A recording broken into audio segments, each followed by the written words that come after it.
So I'm forever talking about my brother Kevin and my God influencer Carrie, but I don't talk enough about my brother Jason. So I just want to talk about my brother Jay today and how he gives me such good advice. Like one day we were out to brunch and he's saying, Nick, you talk so much about God, but you don't have faith in God. Huh? How could I be the God maniac here telling the world about God and I don't have faith in God? Like Jason totally hit the nail on the head, baby. And that was my little thing that I needed to work on increasing my faith in God. And let me tell you what God did. God had Carrie to come into my life, my God influencer, and every day me and Carrie had church, and my faith in God is on a completely and entirely new level, guys. So thank you, Jay. And then one day I was having a hard time with my sons. And I called him and he said, Nick, don't forget, you're working on raising responsible men. Oh my gosh, guys, I went crazy on the boys. I grabbed up their PS4s. I called their dad in Nigeria. I said, look at me, I need you on my side here. I'm gonna put the boys on the phone. Don't take their side, take my side. And next thing you know, as soon as they heard their dad's voice, guys, they started crying. Next thing Emmy came and said, Mommy, I'm sorry. I'm gonna aim on the honor roll again. And that's the importance of a dad, guys. And so last night I'm talking to him because he was the one who introduced my husband. So I just laughingly, jokingly said, Jay, what kind of husband is this that you found for me? He said, Nick, to be honest, that's all men. And it's the truth, guys, you know? And so that's where my relationship with God comes in, that we have to accept people for their strengths and their weaknesses. You can't pick certain parts of people, you know? And so that's my calling from God, guys, to share with you guys all these love, messy lessons that he teaches me so we can respond, like my brother Kevin said, as wise people. You hear me? We gotta be wise and responding to every situation, every decision, every circumstance from a godly, wise perspective. So when I look at my husband, one time I told my hubby, I was fussing him out about something. He said, Nick, I'm tired of defending myself with you. Just talk to God about me. Honestly, God just said, Nick, you have the best husband in the world.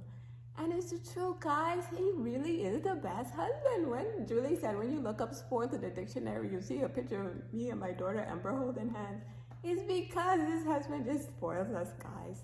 And so thank God for my brother Kevin, who taught me, say, stay in the ring, Nick, take the 10,000 punches. Because nobody is perfect. He said, life will throw you 10,000 punches. And that's all a part of this of life, guys, with this journey with God, that we take the punches and we write off everything against the good. Like this relationship with God, Kevin is telling me, oh, this person doesn't speak to me. I said, okay, look, this person may not speak to me over here, but look what God did. He sent you to me. You're like 10,000 brothers in one, you know? And so that's the love of God that we have to reflect to the world, this unconditional love. So if hubby does something a little over here, I just have to look at all the big blessings and everything over here, you know? So thank you, Jay, for that wise perspective. That we gotta be the glue to keep our families together. We gotta be the ride or die.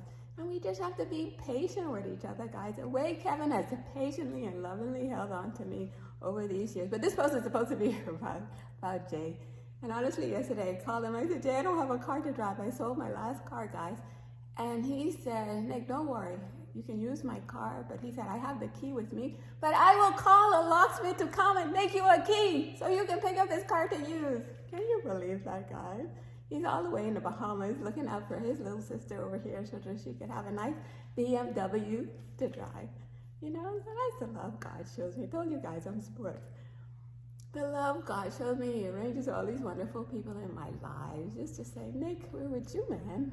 And that's just God showing His love for me to them. You know, even that car that I sold yesterday, after doing this video, telling you guys about the 311 and how God is telling me to be still.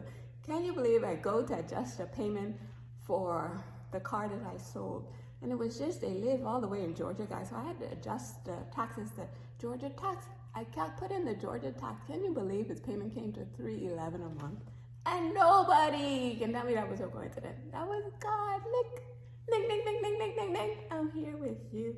Every aspect of our lives, guys, God is there. The relationships with our siblings, relationship with our husbands, our business relationships, the customer on the phone, he's saying, Nikki, whatever, ever.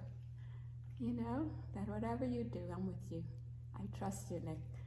And that's just the love of God, the favor of God in my life, guys. I don't want you guys to miss out. Make sure you're having your appointments with God, your alone times with Him. We need this godly wisdom and perspective. You hear me?